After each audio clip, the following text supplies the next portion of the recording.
예, 동록의 성도 여러분, 오늘도 이렇게 말씀으로 만나게 돼서 감사드리고요. 오늘은 신명기 17장의 말씀을 함께 살펴보겠습니다. 신명기 17장의 말씀은 하나님께서 싫어하시는 일 말씀하고 있어요. 여러 가지로 말씀하고 있습니다.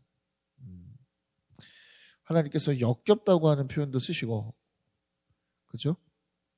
역겹다라고 하는 표현도 쓰시고, 또 하나님께서는 공동체다워질 수 있는 길이 무엇인가에 대한 부분들도 말씀하고 있는 것을 볼 수가 있습니다.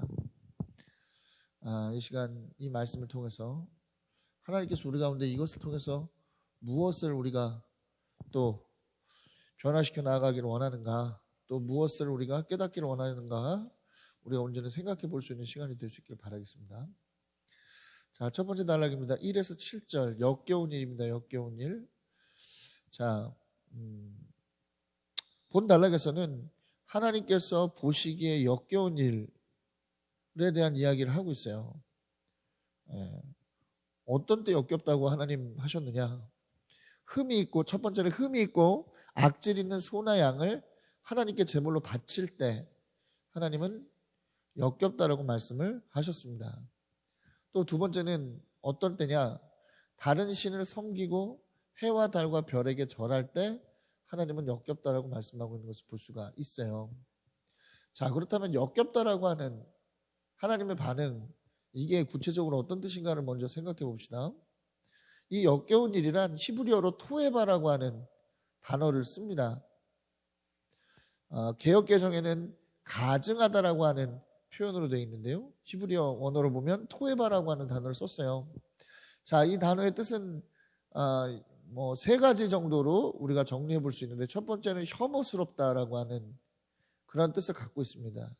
혐오가 뭡니까? 싫어하고 미워할 만한 데가 있다라고 하는 뜻이죠. 싫어하고 미워하고.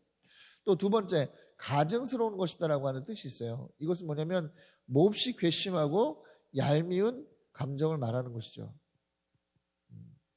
그리고 세 번째는 증오의 의미를 갖고 있습니다. 증오, 아주 사무치게 미워하는 것, 이것을 증오라고 말하는데요. 그러니까 한마디로 말해서 하나님 보시기에 역겹다고 하는 것은 하나님께서 너무나 싫어하고 미워하시는 짓을 하는 것을 말하는 것이고, 또 하나님께서 너무 괘씸하고 얄밉게 여기시는 행동, 또 뭐죠? 그리고 보기에 사무치게 아주 미워하는 그런 마음들을 이야기하고 있는 것을 볼 수가 있습니다. 도대체 사랑의 하나님을 이러한 감정에 빠뜨리도록 만드는 그러한 행동, 그죠? 왜 이러한 행동인가, 이 두 가지가. 그것을 먼저 살펴보죠. 자, 먼저는 흠있고 악질 있는 소나 양을 하나님께 제물로 바칠 때 왜 하나님은 그것을 역겹다고 하시는가를 먼저 봅시다. 자, 하나님께서는 이 부분에 대해서 굉장히 분노하신다라고 하는 말씀을 성경의 이 부분에서만, 오늘의 말씀에서만 이야기하신 게 아니에요. 아모스서 5장 21절에서 27절 보면 이스라엘을 향한 하나님의 이러한 마음이 잘 드러납니다.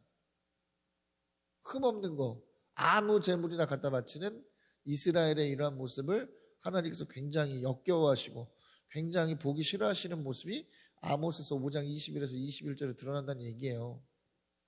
또 말라기 1장 6절에서 9절을 보면 제사장들이 하나님 앞에 제물을 드릴 때 이러한 제물을 드리는 것에 대한 말씀을 합니다. 하나님 앞에 매일 12덩이의 떡을 하나님 앞에 드려야 되잖아요. 이걸 뭐라고 하죠? 진설병이라고 하잖아요. 이건 매일 아침 하나님 앞에 빵을 드리는, 이것을 어떤 빵을 올린다? 하나님께서 말씀하신 대로 깨끗한 빵을 올리는 게 아니라 더러운 빵을 올리고, 또 매일 하나님 앞에 제사하고 안식일마다 제사할 때 눈 멀고 쩔뚝거리고 병든 짐승을 하나님 앞에 바친다는 거예요. 그런 모습이 하나님은 굉장히 화가 난다, 역겹다 말씀하십니다. 그러면서 이렇게 말씀하셔요. 야, 그러한 제물을 총독에게 갖다 줘봐라. 그가 너희의 제물을 반가워하겠느냐? 좋게 보겠느냐라고 말라기서 1장 6에서 9절에 말씀하고 있는 거예요. 하나님의 마음이 이런 것이죠. 우리가 그러지 않습니까? 우리가 하나님 앞에 예배 나오는 마음과 태도, 모습을 우리가 볼 때 사람 앞에서도 그렇게 하지 못하는 것들을 그냥 그대로 가지고 나오는 경우가 너무나도 많이 있죠. 물론 하나님 앞에서 어떠한 모습이라도 하나님 앞에 보여드릴 수 있지만 그 마음이 하나님을 무시하고 하나님을 경시하는 그러한 태도에서 나오는 것이어서는 안 된다는 거예요. 예배의 기본은 하나님을 경외하는 마음, 하나님을 두려워하는 마음에서부터 출발하기 때문에 그렇습니다. 그런데 이 두려운 마음이 없으니까 아무 제물이나 갖다 바치는 거예요. 아무 제물이나. 사랑하는 여러분, 하나님을 경외하는 마음이 필요합니다. 우리는 거룩한 산 제물이 돼야 되는 거예요. 네. 세상에서 아무렇게나 막 살다가 이리저리 휘둘리고 이리저리 패배하며 살다가 흠 있는 모습으로 하나님 앞에 드려지는 제물이 아니라 우리는 어떤 제물이어야 됩니까? 하나님께서 주신 은혜를 끝까지 지키고 끝까지 지키느라 여기저기 상처투성이지만 그래도 끝까지 지켜내고 하나님 앞에 그 거룩한 마음을 드리고 또 그 속에서 치유받고 위로받고 회복을 얻는 그러한 예배를 드려야지. 세상에 나가서 아무렇게나 살아가고 아무렇게나 휩쓸려서 생활하다가 하나님 다 아시겠지 이러한 마음으로 예배하는 것이 하나님께서 바라시는 모습이 아니라는 것을 우리는 또한 이 말씀을 통해서 알 수 있게 됩니다. 그러니까 굉장히 교만인 거죠. 내가 어떻게 살고 내가 어떻게 행동해도 그냥 하나님 앞에 가면 하나님이 다 받아주시고 용서하신다. 그건 하나님의 그런 사랑을 자기 나름의 기준으로 해석하고 어떻게 하는 거예요? 그 하나님의 사랑을 믿고 함부로 하나님 앞에서 까부는 그런 아주 교만한 행동이라는 것을 우리는 깊이 한번 생각해 볼 필요가 있습니다. 오늘도 어떠한 속에서도 지켜내는 여러분들 되시기 바라요. 마음을 지키고 삶을 지키고 하나님 앞에서 태도를 지켜서 하나님 앞에서 승리의 어떤 그런 기쁨을 예배를 통해서 돌려드리는 정말 거룩한 산제물이 여러분들 될 수 있기를 그리스도 이름으로 강력히 축원합니다. 자, 보십시오. 또 다른 신을 섬기고 해와 달 별에게 절할 때 하나님은 역겹다라고 말씀하세요. 우리가 창조된 이유는 하나님께 영광 돌리고 하나님 예배하고 하나님만을 찬양하기 위해서 창조됐는데 그 창조된 목적을 잃어버리고 전혀 상관없는 하나님과 전혀 상관없는 우상들 또 혹은 하나님께서 만드신 피조물에 불과한 그러한 해와 달과 별을 섬기는 그러한 모습들 하나님 보실 때 역겨워 보일 수 있죠. 진짜로 섬겨야 되는 하나님은 잊어버리고 그렇죠? 아무것도 아닌 것들에 목매고 있는 인간들의 모습 또 하나님의 백성이라 불리우는 자들의 모습 얼마나 하나님 보시기에 화가 나고 답답하시겠습니까? 자, 다른 신을 섬기는 것은 가나안 원주민들이 잘하는 일이고 또 해와 달과 별을 섬기는 것은 아수르와 바벨로니아식의 우상 숭배입니다. 그러니까 같은 우상 숭배인데 거짓된 신을 만들어서 섬기는 건 가나안에서 잘하는 짓이고 해와 달과 별을 섬기는 것은 아수르와 바벨로니아가 잘하는 짓이라는 거예요. 네. 아무튼 그렇다는 얘기죠. 어쨌든 이 두 가지 다 하나님 보실 때는 역겨운 행동이라는 것을 우리는 알아야만 합니다. 하나님 외에 다른 신은 다 무익한 거예요. 살아있지 않은 겁니다. 또 뭡니까? 아무리 위대한 업적을 누군가가 만들어내고 아무리 뛰어난 일을 누군가가 했다고 해서 그 사람, 그 대상이 숭배와 경배의 대상일 수는 없는 겁니다. 왜? 모든 것이 다 하나님의 창조물에 불과하기 때문이에요. 창조하신 그분을 우리가 섬기고 따라야지. 그렇죠? 똑같은 피조물인데 피조물이 피조물을 섬긴다는 게 말이 됩니까? 사랑하는 여러분, 분명한 이러한 어떤 부분들을 깨닫고 하나님만을 섬기시는 여러분들 되시기를 바라겠습니다. 하나님은 이렇듯 자신을 경외하지 않는 행동, 자신을 경외하지 않는 예배, 이것을 역겨워하시고 또 뭡니까? 자신을 예배하지 않고 다른 것에 마음을 쏟는 행동을 역겨운 일이라고 말씀하고 있습니다. 하나님 보실 때 역겨운 행동을 해서는 안 되는 이유가 있죠. 하나님하고의 관계에 단절을 가져와요. 우리가 역겨운 것하고 같이 있을 수 있습니까? 역겨운 대상, 가증스러운 대상, 증오스러운 대상과 함께 할 수 있어요? 함께 할 수 없죠. 그렇죠? 아주 단적인 예를 들어봅시다. 바퀴벌레 한 마리가 집 안에 있어요. 집 안 공간에 있어. 그럼 여러분 그 공간 안에 같이 있을 수 있습니까? 없죠. 왜? 너무 징그럽고 아주 혐오스럽고 그런 마음이 드니까 결국 어떻게 해야 됩니까? 바퀴벌레를 잡든지 아니면 내가 그 공간을 떠나든지 둘 중에 하나를 하겠죠. 마찬가지라는 거예요. 하나님 앞에서 역겨움에 빠져있는, 하나님 보실 때 역겨움에 빠져있는 우리와 하나님은 결코 함께 하실 수 없어요. 그래서 하나님은 늘 우리에게 요구하시는 겁니다. 내가 거룩하니 너희도 거룩하라. 하나님 계속적으로 요구하고 계시는 겁니다. 바라기는 이러한 거룩함을 늘 지키는 여러분 되시기를 그리스도의 이름으로 강력히 축원합니다. 자, 이것은 이스라엘의 개인의 문제에 대한 이야기를 했죠. 그렇죠? 하나님께서는 이러한 모습, 하나님 앞에 역겨운 행동을 하는 사람들의 모습을 보면 어떻게 하라 그랬습니까? 그것을 먼저 조사해보라고 얘기했어요. 그리고 그러한 행동을 한 게 사실이라면 어떻게 하라? 성문 바깥에 끌어내서 돌로 쳐라. 증인이 먼저 치고 그 다음에 백성들이 뒤따라 쳐서 완전히 이스라엘 안에서 악을 뿌리 뽑아야 한다라고 말씀하고 있는 것이죠. 이러한 하나님 앞에 우리는 늘 철저하고 또 처절하고 단호하게 타협의 여지 없이 하나님 앞에서 거룩함을 지켜야 한다라고 말씀하고 있는 겁니다. 왜 하나님께서 이렇게 강력하게 처벌하게 하셨을까? 왜겠습니까? 작은 누룩 하나가 온 떡덩이를, 그렇죠? 온 떡덩이를 부풀게 하듯 작은 누룩 하나가 온 떡덩이에 영향을 주듯이 이런 작은 죄의 행동 하나가, 작은 게 아니죠 사실, 한두 사람의 일탈과도 같은 이 행동이 모두에게 영향을 주는 거예요. 아, 저래도 되는구나, 저럴 수 있구나, 이런 마음을 주는 거예요. 그렇기 때문에 어떻게 하는 겁니까? 절대적으로 용서하는 것이 아니, 절대적으로 어떻게 하라? 철저하고 처절하고, 그렇죠?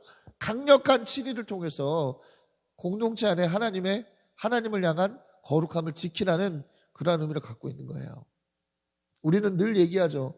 교회가 용서해야 된다. 맞습니다. 용서해야 됩니다. 용서해야 돼요. 교회가 받아줘야 된다. 그렇습니다. 받아줘야 됩니다. 그러나 전제가 있어요. 어떤 겁니까? 자신의 죄를 깨닫고 회개하고 자신의 죄악된 행동을 내려놓을 때 용서할 수 있는 것이고, 교회가 용서할 수 있는 것이고, 교회가 받아들일 수 있는 거예요. 그러한 것이 되어지지 않는다라고 한다면 어떻게 하는 거예요? 교회가 받아들일 수 없죠. 교회가 용서할 수 없는 거죠. 하나님의 용서를 받아야 우리가 용서할 수 있는 겁니다. 우리가 용서했다고 해도 하나님의 어떤 용서를 받지 못하면 그 의미 없는 거예요. 왜? 심판대에서 이 모든 죄를 판단하시는 분은 하나님이시기 때문에. 그러니까 우리는 좀 명확하게 알아야 됩니다. 교회는 사랑을 해야 되고, 교회는 용서를 해야 되고, 교회는 모든 것을 받아들여야 되는 곳은 맞아요. 하지만 그것도 뭐가 반드시 전제돼야 된다? 거듭남이 전제가 돼야죠.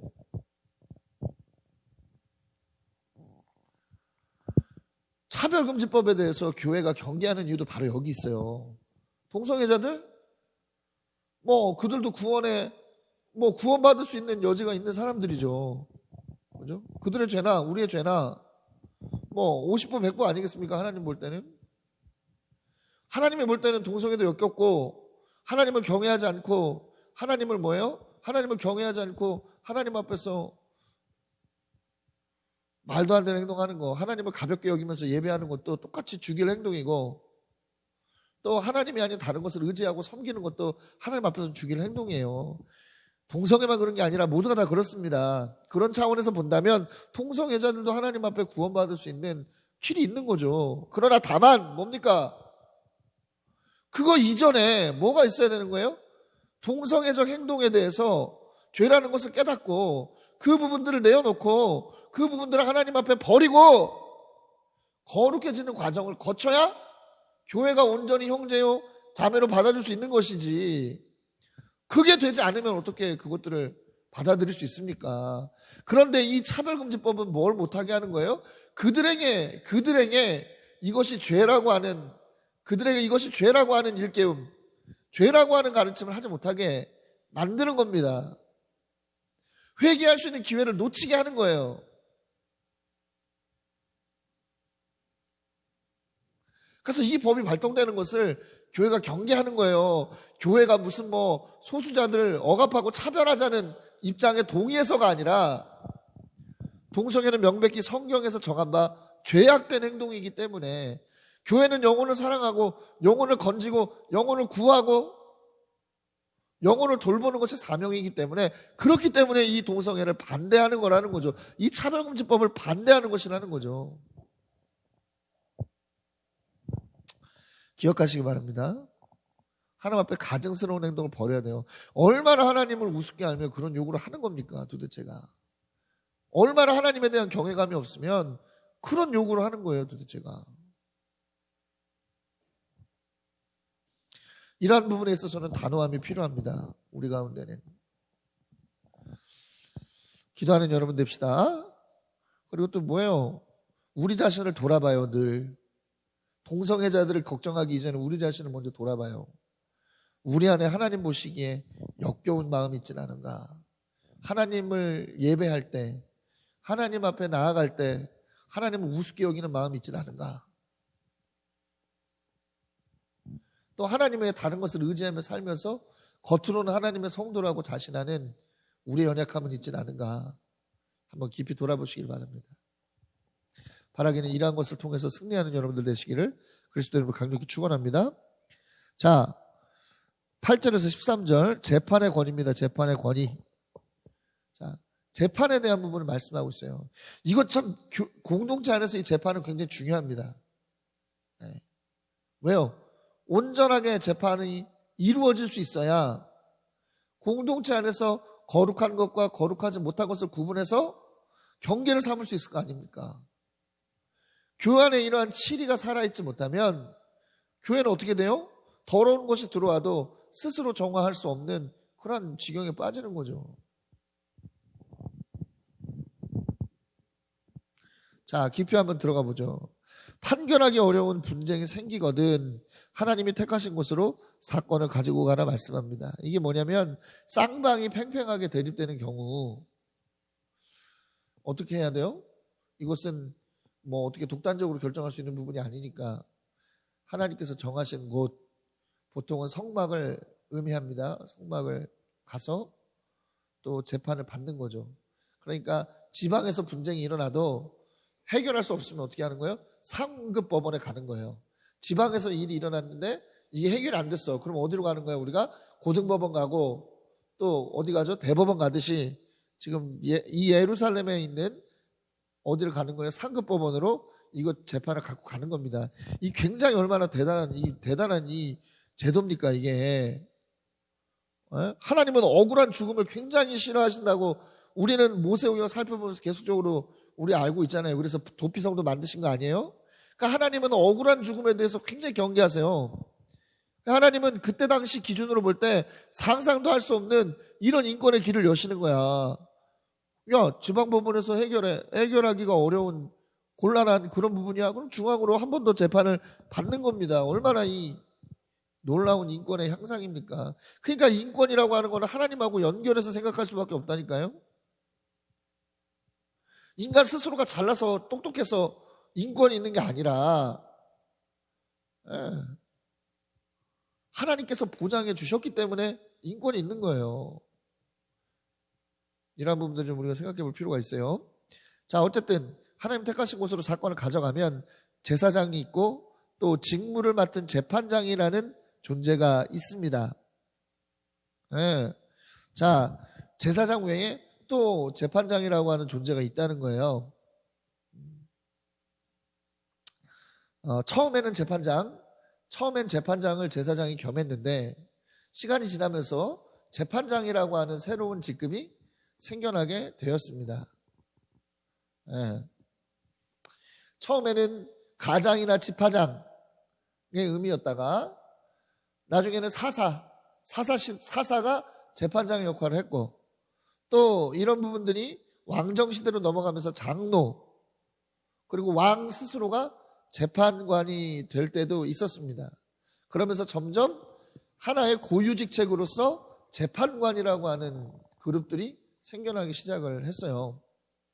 자격은 뭐냐? 재력을 두루 갖추고 하나님을 두려워할 줄 아는 사람이 기본적으로 소양을 갖춘 사람이라고 판단됐고요.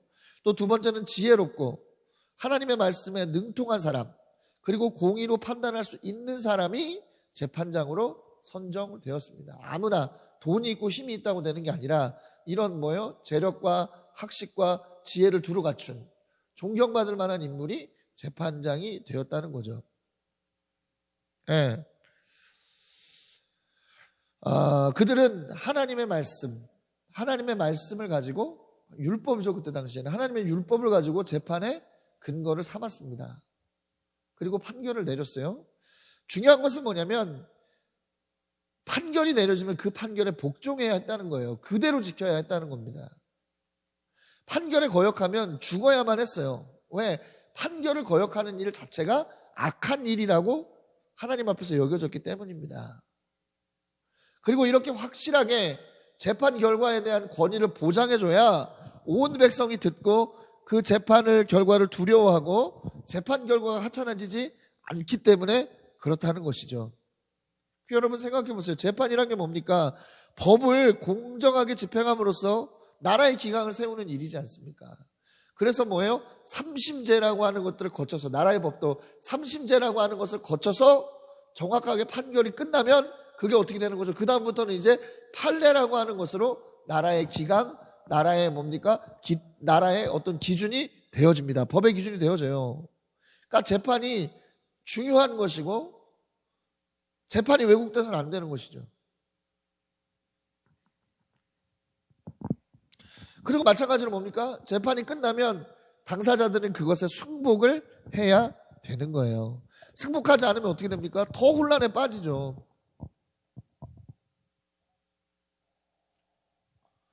네. 우리가 몇 해 전에 정치적인 아주 큰 변곡점이 있었어요. 네. 전직 대통령이 구속되고 재판받는 일이 있었지 않습니까? 네. 근데 재판이 지금 진행 중이고 재판 결과가 나오고 있는데 재판 결과가 나올 때마다 이 당사자들은 재판 결과를 인정하지 않는 듯한 제스처를 계속해요. 그러니까 어떻게 됩니까? 나라가 그들의 말 한마디에 막 요동치고 흔들리잖아.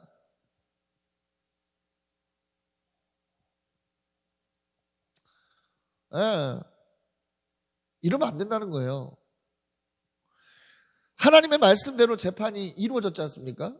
그러면 하나님의 말씀이, 하나님의 통치가 그들 가운데 실행된 거예요.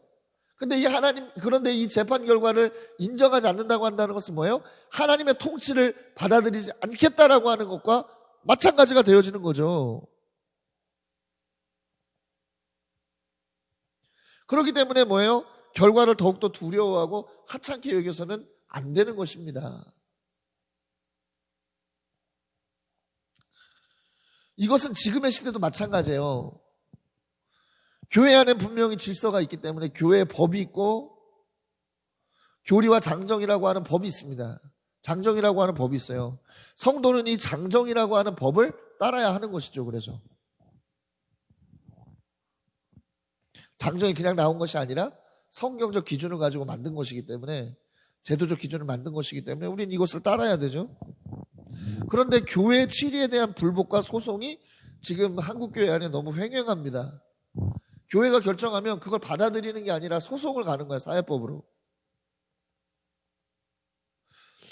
물론 재판 과정이 좀 더 공평하고 공정했다면 이러한 일이 없겠지만, 재판하는 사람도 그렇죠? 공정하지 못하고 공평하지 못하게 재판하기 때문이기도 합니다만, 그만큼 교회의 권위가, 치리의 권위가 약해지고 그렇죠?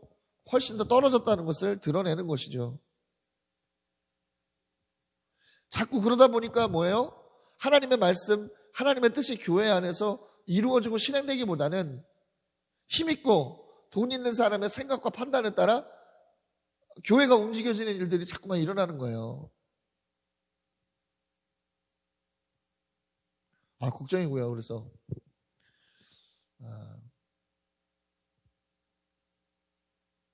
차별금지법도 또 말씀드리자면 경계되는 게 또 이거예요. 그게 통과되고 나면 교회 교리와 장정에 또 바꿔야 돼요. 동성애자들도 교회 직원으로 뽑을 수 있고 교회 성직자로 세울 수 있는 것으로 이게 장정이 바뀌어야 됩니다. 그럼 이게 어떻게 되는 거예요? 하나님의 이게 틀어지죠. 하나님의 말씀이 교회 안에서 이루어지는 일이 또 한번 틀어지게 되죠. 이게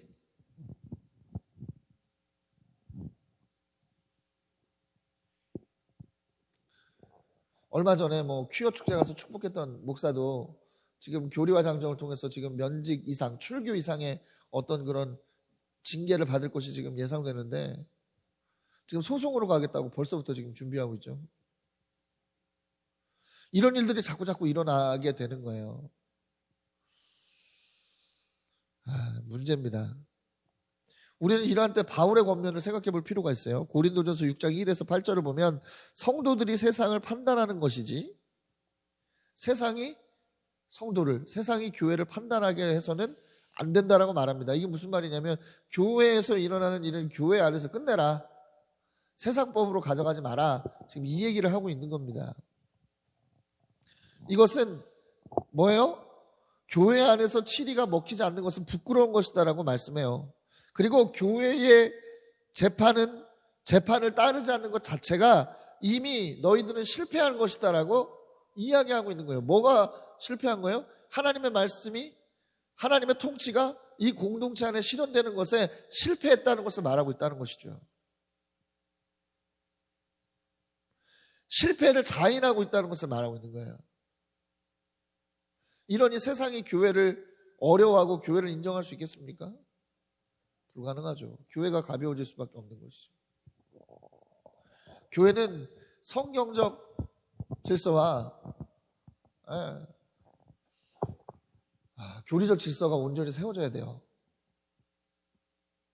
자, 예수님께서는 그래서 교회 안에 질서를 세워가는 일에 대해서 다음과 같은 절차를 말씀하셨습니다. 마태복음 18장 15에서 17절 보면 첫 번째는 어떻게 하라? 본 사람이 직접 권고하라는 거예요. 뭔가 이 사람이 죄를 졌어. 성경적이지 않은 일을 했어요. 그럼 어떻게 하라? 그 사람을 불러서 본 사람이 직접 권고하라고 이야기합니다. 너 이렇게 하면 안 된다. 이건 하나님 뜻이 아니다. 권고하라고 이야기합니다. 근데 안 들어. 말을 안 들어. 그럼 어떻게 하는 거예요? 다시 한두 사람을 더 데리고 가서 두세 사람으로 확증하게 합니다. 그래도 안 들어. 그럼 어떻게 하는 거죠? 세 번째, 이제 교회에 말하는 거예요.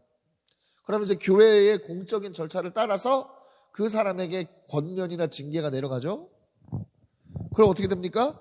그런데도 안 들어? 그럼 어떻게 하라고요? 이방인과 세리같이 구원받지 못한 사람 중에 하나로 여기라는 거예요.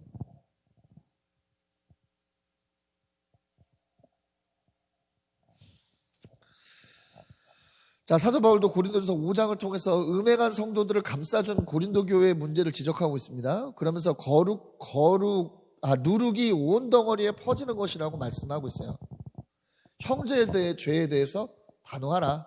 단호한데 어떻게 하라? 이런 성경에서 가르쳐준 원리와 절차에 따라 치리하고 그런 부분들을 철저하게 해나가야 교회의 건강함이 회복되어질 수 있다라고 말씀합니다. 지켜질 수 있다라고 말씀합니다. 사랑하는 여러분, 교회라고 하는 것은 여러분 무질서한 곳이 아니에요. 사랑하고 용서한다고 해서 무질서한 곳이 되어서는 안 됩니다. 교회는 하나님의 말씀에 따라 질서 정연한 곳이 돼야 돼요. 내 맘대로 할 수 있는 곳이 교회가 아닙니다. 말씀대로 해야 되는 곳이 교회예요. 바라긴 이러한 질서가 온전히 세워지는 그러한 공동체, 그러한 교회가 될 수 있게 되길 바라겠습니다. 마지막 단락입니다. 14에서 20절, 왕의 자격이에요. 왕의 자격. 자, 하나님께서는 오늘 말씀을 통해서 가나안 땅에서 왕을 세우고 싶으면 이라고 하는 말씀을 합니다. 왕을 세울 때의 기준을 말씀하세요. 여러분, 이스라엘의 왕은 누굽니까? 하나님이시죠. 하나님이에요. 사실 왕을 요구하는 것 자체가 하나님에 대한 믿음, 불경건함을 이야기하는 겁니다. 그러나 인간의 어떤 그런 연약함을 하나님도 인정하시기 때문에 어떻게 하라는 거예요? 왕을 세워라. 그러나 하나님께서 말씀하신 기준과 절차에 따라 세우라고 말씀하고 있는 거예요. 자, 첫 번째 기준이 뭡니까? 하나님이 택하신 사람을 선택하라는 것이죠. 사람들이 보기 좋은 사람이 아니라 하나님께서 택하신 사람을 세우라는 거예요. 어디서 또 세워요? 이방인을 세우는 것이 아니라 또 이스라엘 백성 중에서만 왕을 세우라고 말씀합니다. 왜요? 왕은 하나님의 대리자이기 때문에. 자, 그렇다면 하나님은 어떤 사람을 택하십니까? 외모를 보고 택하시지 않고 중심을 보고 택하신다라고 사무엘상 16장 7절에서 말씀하고 있어요. 그 중심은 뭡니까? 하나님을 경외하고 하나님을 사랑하고 하나님의 말씀을 철저하게 따르는 것. 이 사람을 세우시는 거죠. 그렇기 때문에 타 민족은 안 되는 겁니다. 왜? 이 신앙의 문제에 걸리기 때문에, 중심의 문제에 걸리기 때문이죠. 네. 하나님을 섬기지 않고 하나님을 따르지 않는 왕은 필요가 없어요. 왜? 공동체 전체가 흔들리기 때문에 그렇습니다. 네. 하나님께서는 왕이 되면 세 가지의 금기를 말씀하셨습니다. 첫 번째는 군마를 많이 두지 마라. 왜? 군마를 얻기 위해서는 반드시 이집트를 가야 되기 때문에 그렇게 하지 말라고 말씀하고 있어요. 하나님은 이집트의 길로 다시 돌아가지 말라고 말씀하셨습니다. 자, 두 번째, 아내를 많이 두지 말라고 말씀하셔요. 왜? 마음을 하나님에게서 다른 신으로 쏠리게 할 것이기 때문에 그렇다라고 말씀합니다. 자, 세 번째, 금은을 자기를 위해 너무 많이 쌓으면 안 된다 말씀합니다. 왜? 죄의 근원은 욕심에서 비롯되는 것이기 때문에 그렇죠.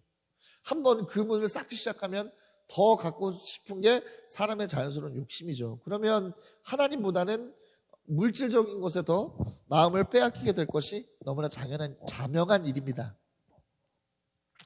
자, 그래서 에베소서 1장 15절, 욕심이 죄를 낳고 죄가 장성해서 사망에 이르게 하는 것을 경험하게 되는 거죠. 자, 이 세 가지의 금기와 한 가지 반드시 왕이 해야 될 것을 말씀합니다. 어떤 거죠? 율법을 가까이 하는 거죠.